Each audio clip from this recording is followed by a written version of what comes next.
اعوذ باللہ السمیع العلیم من الشیطان الرجیم، بسم اللہ الرحمن الرحیم۔ 75 نمبر آیا سورہ فرقان۔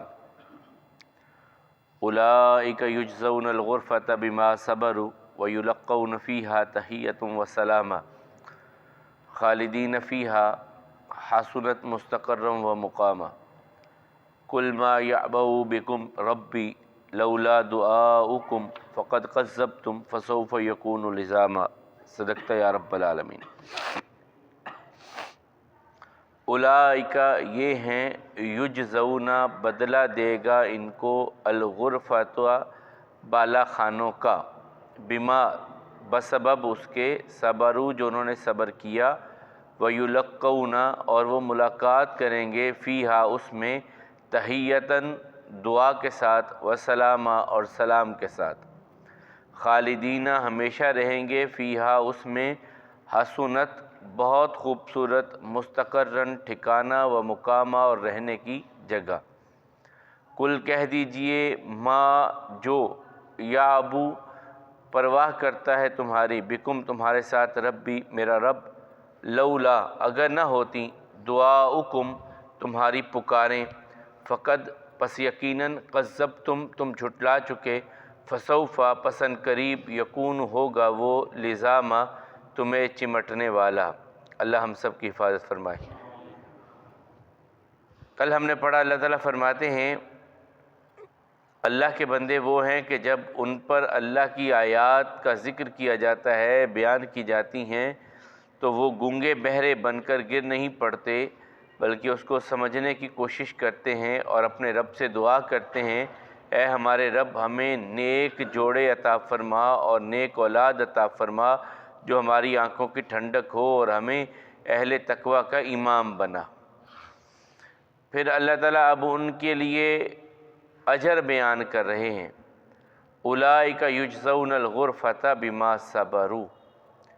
ان صبر کرنے والوں کے لیے ہم نے بالا خانے تیار کیے ہیں۔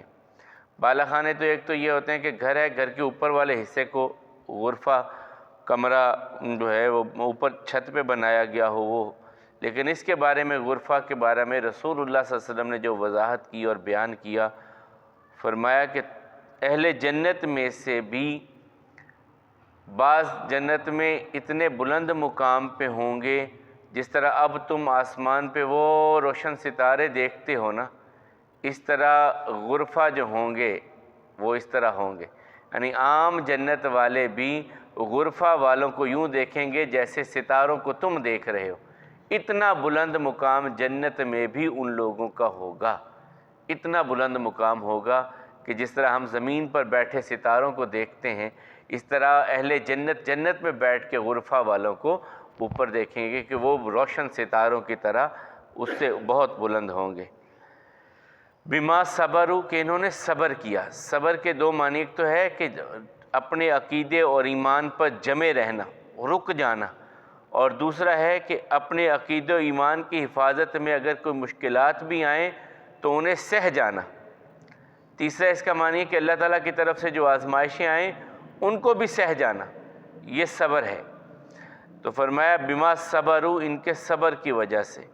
وَيُلَقَّوْنَ فِيهَا ملاقاتیں تو ہوں گی، آپس میں ملیں گے بھی۔ اہل جنت آپس میں جب ملاقات کریں گے،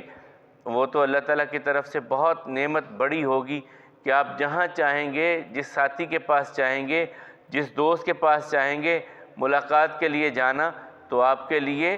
تخت مہیا ہوں گے، وہ آپ کے حکم پہ اڑ رہے ہوں گے جنت میں، تو وہاں ملاقاتیں ہوں گی۔ تو یلقون ملاقاتیں ہوں گی، ملنا ہوگا، فیہا اس میں، تحیتم و سلامہ، اور وہاں پر یہ نہیں ہوگا کہ فلاں نے یوں کہہ دیا، یار مجھے پتہ چلا چل کے میں پوچھ کے تو آؤں اس سے، بلکہ ملاقاتیں ہوں گی ایک دوسرے کو دعا دینے کے لیے، ایک دوسرے کو سلام کہنے کے لیے، ایک دوسرے کی زیارتوں کے لیے نکلیں گے، ایک دوسرے کو ملنے کے لیے نکلیں گے، اور زبان پر کوئی ایسا جملہ آئے گا ہی نہیں جس سے کسی کی حوصلہ شکنی ہو، کسی کی دل آزاری ہو، کسی کے چہرے پہ شکن پڑے، ایسا اہل جنت کی زبانوں پہ جملہ ہی نہیں آئے گا۔ لا تسمع فیہا لاغیہ، کوئی ایسی بات سن ہی نہیں سکیں گے، کسی کی زبان پہ آئے گی نہیں کہ کوئی جملہ آپ ملاقات کے لیے دوست آئے ہیں، اکٹھے ہوئے ہیں، محلے دار بڑے نیک تھے، اکٹھے ہو گئے جنت میں، کہا چل یار فلاں ہمارا محلے دار جنت میں فلاں جگہ پہ چلتے ہیں، اس سے مل کر کے آتے ہیں، وہ ملنے چلا گیا، تو ایسا نہیں ہوگا کہ پرانی یادیں، یار تو نے ایک بار دنیا میں ایسے میرے ساتھ کیا تھا نا، وہ زیادتی کی تھی، وہ آئے گی نہیں ذہن میں۔ اور اس کے بارے میں اللہ تعالیٰ کہتے ہیں کہ ہم نے جو ان کے دلوں میں کسی کے بارے میں ایمان والوں کی آپس میں بھی ہوگی، ہم بالکل صاف کر دیں گے، وہ یادیں رہیں گی نہیں، یعنی تلخ یادیں مٹا دی جائیں گی، دل میں سے کسی کے بارے میں ہلکی سی بھی کوئی رنجش ہوگی، ہم اسے بھی صاف کر کے جنت میں ان کو رکھیں گے۔ تو فرمایا وَيُلَقَّوْنَ فِيهَا تَحِيَّةً وَسَلَامًا خالدین فیہا، یہ ہمیشہ اس میں رہیں گے، حسنت مستقرا و مقاما۔ جس طرح برائی کے بارے میں پیچھے ہم نے پڑھا تھا، اللہ تعالیٰ کہتے ہیں کہ ان کا ٹھکانہ سات مستقرا و مقاما، یہاں حسنت، ان کا ٹھکانہ بہت خوبصورت ہوگا، بہت خوبصورت ٹھکانہ ہوگا۔ اب انسان جس جگہ پر بھی رہتا ہے نا، ایک تو اس جگہ کی لوکیشن خوبصورتی، اور دوسرا وہاں پر سکون دیکھتا ہے کہ میں رہ رہا ہوں یار، زندگی پرسکون ہو، تو جنت میں یہ دونوں چیزیں ہوں گی۔ کتنا خوبصورت ٹھکانہ ہوگا کہ ہم نے سوچا ہی نہیں، اتنا خوبصورت ہوگا، ہماری سوچوں سے بڑھ کر کے وہ ٹھکانہ اللہ تعالیٰ ہمیں عطا کریں گے اپنی رحمت سے۔ ہم نے سوچا ہی نہیں ہوگا کہ اس طرح کے بھی کمرے ہوں گے، اس طرح کے بیڈ لگے ہوئے ہوں گے، اللہ تعالیٰ ہماری سوچ سے بڑھ کر ہمیں عطا کرے گا اپنی رحمت سے۔ تو وہ اس کے کیا کہنے ہوں گے کہ جس کے بارے میں خود خداوند کریم کہتے ہیں، حدیث قدسی ہے صحیح مسلم میں، رسول اللہ صلی اللہ علیہ وسلم فرماتے ہیں اللہ تعالیٰ کہتے ہیں میں نے اپنے بندے کے لیے جو جنت تیار کی ہے، لا عین رات لا اذن سمعت ولا خطر علی قلب بشر، کسی آنکھ نے ایسی جگہ دیکھی نہیں ہے، کسی کان نے ایسی جگہ سنی نہیں ہے، اور کسی کے دل میں خیال بھی نہیں آیا کہ ایسی جگہ بھی ہو سکتی ہے۔ ہم کہتے ہیں نا دنیا کے یہ جنت اور یہ فلاں علاقہ جنت ہے فلاں، دنیا میں بھی اللہ نے بڑی بڑی خوبصورتی رکھی ہے، یقیناً یہ اللہ کی بنائی ہوئی صنائی ہے، اس کی جو ہے وہ بنائی ہوئی یہ دنیا بھی بہت خوبصورت ہے، لیکن وہ کہتے ہیں کہ تمہارے دل میں خیال بھی نہیں آیا جو میں نے تمہارے لیے بنا دیا ہے، تو یقیناً ایسا ہی ہے۔ اللہ ہم سب کو جنت الفردوس عطا فرمائے، ہمارے والدین جو جا چکے اللہ انہیں بھی جنت الفردوس عطا فرمائے۔ تو اللہ تعالیٰ فرماتے ہیں حسنت مستقرا و مقاما، بہت خوبصورت جگہ ہے، ٹھہرنے کے لیے بہت خوبصورت مقام ہے وہ۔ پھر آگے اللہ تعالیٰ اب کافروں کے لیے یہ آخری آیہ مبارکہ میں کہا قل، اے محمد صلی اللہ علیہ وسلم اب آپ ان کے بارے میں اعلان کیجئے، ما یعبؤ بکم، کوئی پرواہ نہیں ہے تمہاری، ربی میرے رب کو تمہاری کوئی پرواہ نہیں ہے، لولا دعاؤکم، یہ جو میں دعوت و تبلیغ کا کام کر رہا ہوں صرف اس لیے کہ اتمام حجت تم پر ہو جائے، کل یہ نہ کہو کہ یا اللہ ہمیں تو کسی نے بتایا نہیں، ہمیں تو کسی نے سمجھایا نہیں، وما کننا معذبین حتی نبعث رسولا، ہم کسی قوم کو اس وقت تک عذاب نہیں دیتے جب تک ان میں رسول نہ بھیجیں، پہلے رسولوں کو بھیجتے ہیں، وہ سمجھاتے ہیں، نہیں سمجھتے پھر عذاب ہمارا آتا تھا۔ تو یہاں بھی اللہ تعالیٰ کہتے ہیں کہ اگر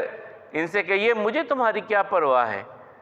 آپ ان سے کہیے میرے رب کو تمہاری کیا پرواہ ہے، اگر تمہیں دین کی طرف بلانا نہ ہوتا، پکارنا نہ ہوتا، یا اس کا ایک اور مفہوم بھی ہو سکتا ہے کہ میرے رب کو تمہاری کوئی پرواہ نہیں ہے، ہاں صرف اس وجہ سے تم سے عذاب رکا ہوا ہے کہ تم میں کچھ ایسے ہیں جو اپنے رب سے دعائیں کرنے والے ہیں، استغفار کرنے والے ہیں، جو اللہ تعالیٰ نے عذاب کو ٹالنے کی دو ہی تو چیزیں بیان کی ہیں،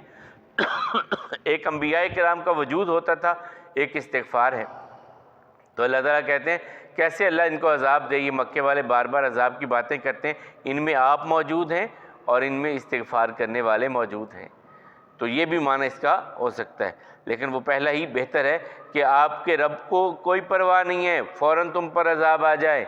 لیکن رکا ہوا ہے کہ تمہیں دین کی طرف بلانے کے لیے، اتمام حجت کے لیے رسول اللہ صلی اللہ علیہ وسلم کو بھیجا گیا ہے، وہ اپنا معاملہ کر رہے ہیں، وہ اپنی دعوت و تبلیغ کا معاملہ کر رہے ہیں، اس لیے تم سے عذاب رکا ہوا ہے۔ فقد کذبتم، تم جھٹلا چکے ہو، فسوف یکون لزاما، پھر اب ان قریب تمہیں وہ عذاب چمٹ بھی جائے گا، یہ بھی فکر نہ کرو۔ اسی لیے تو بدر میں کہا تھا آپ بتاؤ بھائی آ گیا عذاب پھر تم پر، بڑے تم شور مچاتے تھے کہ ہم پر عذاب لاؤ لاؤ لاؤ، آ گیا، فسوف یکون لزاما، ان قریب وہ تم کو چمٹ جانے والا عذاب آج پکڑے گا، آ گھیرے گا تم کو۔ اللہ ہر قسم کے عذاب سے ہم سب کو اپنی رحمت کی پناہ عطا فرمائے۔ یہ وہ لوگ ہیں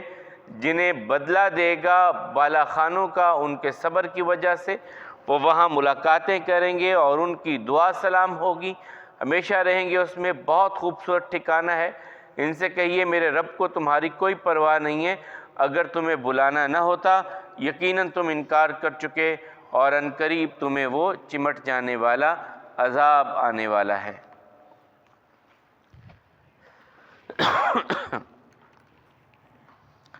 میت کے حوالے سے، نماز جنازہ کے حوالے سے ہم گفتگو کر رہے تھے۔ کیڑی گل ہے سی بول گئے سی ہاں، نماز جنازہ کی جو نیت کے حوالے سے کل بات ہوئی تھی، اس کے ساتھ ہی تھا کہ جب ابتداً رسول اللہ صلی اللہ علیہ وسلم مدینہ طیبہ میں آئے، یہ مدینہ میں آ کر کے جنازے کا آغاز ہوتا ہے، نماز جنازہ کا۔ مکی زندگی میں نماز جنازہ کا کوئی معاملہ نہیں ملتا۔ تو رسول اللہ صلی اللہ علیہ وسلم سوال کرتے کیا اس پر قرض ہے؟ جو فوت ہو چکا جنازہ پڑھنے لگے قرض ہے؟ کہتے جی ہے قرض، 94 نمبر صفحہ پہ ہے قرض، اتر سکتا ہے؟ نہیں جی۔ کوئی ذمہ داری لیتا ہے؟ نہیں جی۔ پھر تم جنازہ پڑھ لو، میں نہیں پڑھنے والا۔ پھر کوئی صحابی کہہ دیتا جی آپ میرے بھائی کا یا ہمارے دوست کا یا ہمارے خاندان کا جس کی میت پڑی ہے، آپ جنازہ پڑھائیے، اس کا قرض میں اپنے ذمہ لیتا ہوں۔ پھر پڑھا دیتے۔ پھر اللہ تعالیٰ نے وسعت عطا کی، بیت المال کا وجود بنا، اور نبی کریم صلی اللہ علیہ وسلم نے پھر اعلان کرتے اگر اس میت پر کوئی قرض ہے تو وہ میں اپنے ذمہ لیتا ہوں۔ میں النبی اولا بالمؤمنین من انفسہم، نبی مومنوں کو ان کی جانوں سے بھی بڑھ کر، تو وہ خود نبی کریم صلی اللہ علیہ وسلم آگے بڑھ کر کے کہتے کہ میں قرض اپنے ذمہ لیتا ہوں، اور یہ اس کا جو مال ہے نا، جو وراثت اور ترکہ چھوڑ کے گیا ہے، وہ یتیم بچوں کو دے دو۔ یہ کتنی بڑی بات۔ اب تو کہتے ہیں کہ یتیم ہے، کوئی سہارا نہیں ہے، چلو چھین لو اس سے۔ یہ چھوٹے چھوٹے بچے یہ کیا کر لیں گے ہمارا؟ چھین لو ان سے۔ مال چھیننے کے لیے آگے بڑھتے ہیں کہ اس کا بھی ہڑپ کر جاؤ، اس کا بھی ہڑپ کر جاؤ۔ محمد رسول اللہ صلی اللہ علیہ وسلم وہ تھے جو کسی جانے والے کا قرض اپنے ذمہ لے لیتے، اور یہ زندگی میں معاملے کرنے چاہیے۔ ہم بہت زیادہ اس معاملے میں کوتاہی کرتے ہیں، قرض لیتے دیتے ہوئے لکھتے نہیں ہیں۔ کسی سے قرض لیا ہے، زندگی ہے، معاملہ بن جاتا ہے، یہ کوئی عیب کی بات نہیں ہے۔ بلکہ اگر آپ اس نیت سے قرضہ لیتے ہیں کہ اللہ کی رحمت سے میں نے جلد از جلد ادا کرنا ہے، تو اللہ تعالیٰ آپ کا مددگار بن جاتا ہے، اور یہ محمد رسول اللہ صلی اللہ علیہ وسلم نے فرمایا ہے۔ یعنی بندہ مجبور ہو گیا قرض لینے پہ، لے لیا قرض، نیت اور ارادہ ہے یا اللہ میری مدد کر، میں نے جلد از جلد اتارنا ہے۔ آقا کہتے ہیں اللہ اس کا سچی میں، حقیقت میں اللہ اس کا مددگار بن جاتا ہے اور قرض اتر جاتا ہے۔ یہ حضرت عائشہ رضی اللہ تعالیٰ نے حدیث بیان کی تھی۔ تو لکھنا چاہیے۔ میں پہلے بھی بات آپ سے کی ہوئی ہے کہ سب سے طویل ترین آیت الفاظ کے لحاظ سے وہ سورہ بقرہ کی یہی آیت ہے کہ جب تم قرض لو دو تو اسے لکھا کرو۔ سب سے لمبی الفاظ کے لحاظ سے آیت مبارکہ یہی ہے، اسے آیت الدین کہا جاتا ہے، قرض کی آیت۔ اور قرض لینے والا جس نے مثلا مجھے ضرورت پڑ گئی، میں نے آپ سے قرضہ لیا ہے، وہ تحریر میں نے کروانی ہے، وہ لفظ الفاظ لکھوانے جو ہیں وہ میں نے لکھوانے۔ جس نے قرض لینا ہے وہ تحریر کروائے گا، اور اس پر 2 گواہ بن جائیں۔ تو یہ معاملہ ضرور ہمیں کرنا چاہیے، یا کم از کم اپنے پاس لکھا، اولاد کو پتہ ہونا چاہیے کہ فلاں بن فلاں کو اتنا، فلاں کو اتنا دینا ہے۔ یہ ضرور پتہ ہونا چاہیے کہ زندگی کا کوئی پتہ نہیں ہوتا کب انسان کی سانسیں جو ہیں وہ۔ مجھے کل یہاں ہماری مسجد میں ساتھی گجرانوالہ سے جمعہ پڑھنے آتے تھے۔ آج میں ایک شادی پہ گیا تو میں نے پوچھا یار وہ آ نہیں رہے، کہنے لگے کچھ تو کام کی مصروفیت تھی، لیکن پچھلی جمعرات وہ فوت ہو گئے۔ میں کہا کیا ہوا ان کو؟ کہنے لگے بالکل ٹھیک ٹھاک، سارا دن اپنے کام کیے، گجرانوالہ میں تھے وہ، کہلو موٹر ان کا کاروبار تھا گاڑی، تو کہتے سارا دن کام کیا اور کام کرنے شام کو گھر آئے ٹھیک ٹھاک ہے، سانس میں تھوڑی سی رکاوٹ محسوس ہوئی ہے، بھتیجے کو کہا ہے موٹر سائیکل نکالی ہے، ساتھ بیٹھ کر کے ہاسپٹل گئے ہیں، انہوں نے کہا ابھی آکسیجن لگاتے ہیں، جی ہمارے پاس آکسیجن نہیں ہے، آپ دوسرے وہاں گئے، جاتے ہی اللہ کو پیارے ہو گئے۔ کوئی زندگی کا میں پریشان یار، گھر بندہ خود آیا ہے، خود بھتیجے کو لے کر کے موٹر سائیکل پہ جا رہا ہے اور پتہ ہی نہیں ہے کہ واپس گھر واپس پلٹنا بھی ہے کہ نہیں پلٹنا ہے۔ تو اس لیے قرض کے معاملات کو ہلکا نہیں سمجھنا چاہیے۔ تو پھر دعا ہے، تیسری تکبیر کے بعد جو ہم نے دعا میت کے لیے کرنی ہے، تو اس میں جو پہلی دعا ہم آج پڑھنے لگے ہیں، یہ رسول اللہ صلی اللہ علیہ وسلم نے جب پڑھی تو صحابی کہتے ہیں کہ میرے دل میں ایک خواہش انگڑائی لی کہ کاش یہ جنازہ میرا ہوتا اور یہ ساری دعائیں میرے لیے رسول اللہ صلی اللہ علیہ وسلم نے کی ہوتی۔ یہ اتنی عظیم دعائیں ہیں کہ کاش میرے لیے کی ہوتی۔ اللہم اغفر لہ ورحمہ وعافہ واعف عنہ واکرم نزلہ ووسع مدخلہ واغسلہ بالماء والثلج والبرد ونقہ من الخطایا کما نقیت الثوب الابیض من الدنس وابدلہ دارا خیرا من دارہ واہلا خیرا من اہلہ وزوجا خیرا من زوجہ وادخلہ الجنہ واعذہ من عذاب القبر وعذاب النار۔ اللہم، اے میرے اللہ، اغفر لہو، اس میت کو، یہ جو آگے ہمارے پڑا ہے، اسے معاف کر دے، بخش دے، ورحمہ، اس پر اپنی رحمت کر، اس پر اپنا رحم فرما، وعافہ، اور معاف کر دے اس کو، واعف عنہ، اور اس سے درگزر کر، واکرم نزلہ، اکرم عزت والا کر، نزلہ مہمان نوازی، یعنی آپ کے ہاں جب بھی کوئی مہمان آتا ہے کہتے یار ہم تو فلاں کے پاس گئے، اس نے پوچھا ہی نہیں، کسی کے پاس گئے یار فلاں کے پاس گئے، اس نے مہمان نوازی کی، اکرام کیا، کمال کیا، اکرام کیا، کمال کیا، تو یہ ہے اکرم نزلہ، یا اللہ اس کا اکرام کرنا اور اس کی مہمان نوازی، اب یہاں سے یہ تیرے پاس چلا گیا ہے، مہمان نوازی تو نے اس کی کرنی ہے، اسے اپنا مہمان بنا کے عزت والی مہمان نوازی اس کی کرنا۔ ووسع مدخلہ، ہم نے قبر میں وہ 6x2 کا بنا دیا ہے گڑھا، ہم تو اس میں دفن کر کے آ جائیں گے، اسے وسعت تو نے عطا کرنی ہے، وسعت عطا کر، ووسع مدخلہ، جہاں ہم اسے داخل کریں گے اس کو وسعت عطا کرنا، واغسلہ، اور دھو دینا صاف، بالماء، پانی کے ساتھ، والثلج،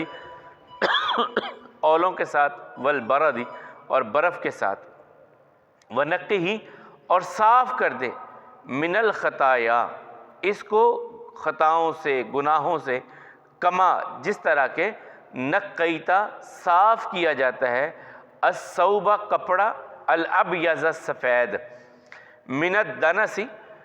میل کچیل سے، وابدلہ، بدل دے اس کو، دارن، گھر، خیرن، بہتر، من دارہ، اس کے گھر سے، یعنی جس گھر میں یہ رہ رہا تھا اس کو اب گھر بدلنے لگے ہیں تو یا اللہ اس سے بہتر گھر اس کو عطا کر دینا، وزوجا خیرا من زوجہ، اور اس کی بیوی سے بہتر بیوی اس کو عطا کر دینا، جوڑا عطا کر دینا، وادخلہ، اور اس کو داخل کر، الجنہ، جنت میں، واعذہ، وہ پیچھے، وابدلہ دارن خیرا من دارہ واہلا خیرا من اہلہ، اور اس کا اہل بھی اس سے بہتر عطا کرنا، بہتر وہاں تو آگے جا کے اولاد ویسے ہونی نہیں، تو پھر اس کا مطلب ہے جو پیچھے رہ گئے ہیں ان کو بھی بہتر کر دے تاکہ جب وہ اس کے پاس آئیں تو وہ بہتر حالت میں ہی آئیں، اس کے یہ مراد، وزوجا خیرا من زوجہ، اور اس کا جو جوڑا ہے دونوں کے حوالے سے بھی آ جائے گا یہ، اس کو بھی بہتر کر دینا، وادخلہ الجنہ، اور اسے جنت میں داخل کر دے، واعذہ، اور اس کو پناہ عطا فرما، من عذاب القبر، قبر کے عذاب سے، وعذاب النار، اور آگ کے عذاب سے اسے اپنی پناہ عطا فرما، اے اللہ اس کو بخش دے، اس پر رحم فرما، اس سے معاف کر دے اور اس سے درگزر فرما، عزت والی مہمان نوازی فرما، قبر کو وسعت عطا فرما، اس کو پانی، اولوں اور برف کے ساتھ دھو دے، اسے اس طرح خطاؤں سے صاف کر دے جس طرح سفید کپڑے کو میل کچیل سے دھو کر کے صاف کیا جاتا ہے۔ اس کے گھر کے بدلے اچھا گھر عطا فرما، اہل کے بدلے اچھا اہل عطا فرما، بیوی کے بدلے اچھی بیوی عطا فرما، اور اسے جنت میں داخل فرما، اور قبر کے عذاب سے اپنی پناہ عطا فرما، اور آگ کے عذاب سے بھی اپنی پناہ عطا فرما۔ صحابی کہتے ہیں میں نے یہ ساری پیچھے یاد بھی کر لی، اور میرے دل میں خواہش ہوئی کہ یہ ہمارے ہاں اکثر یہ دعا نہیں پڑھی جاتی۔ چلیں ہمارے تو اونچی پڑھنے والے پھر بھی پڑھ لیتے ہیں، وہ جو خاموش پڑھنے والے ہیں ان کے ہاں تو یہ تصور بھی نہیں ہے، انہوں نے جو لکھ کر کے لگائی ہوتی ہیں وہ بھی ایک ہی دعا صرف لگائی ہوئی ہے، وہ جو آگے کل ہم پڑھیں گے وہ ایک ہی اس پر ہی اختصار کر جاتے ہیں۔ چلیں اللہ تعالیٰ ان کے حال پہ بھی رحم فرمائے، دین کا فہم اور آقا کریم علیہ السلام کی سنتوں کی محبت ہم سب کے دلوں میں پیدا فرمائے۔ اقول قولی ھذا والحمد للہ، استغفر اللہ لی ولکم ولسائر المسلمین۔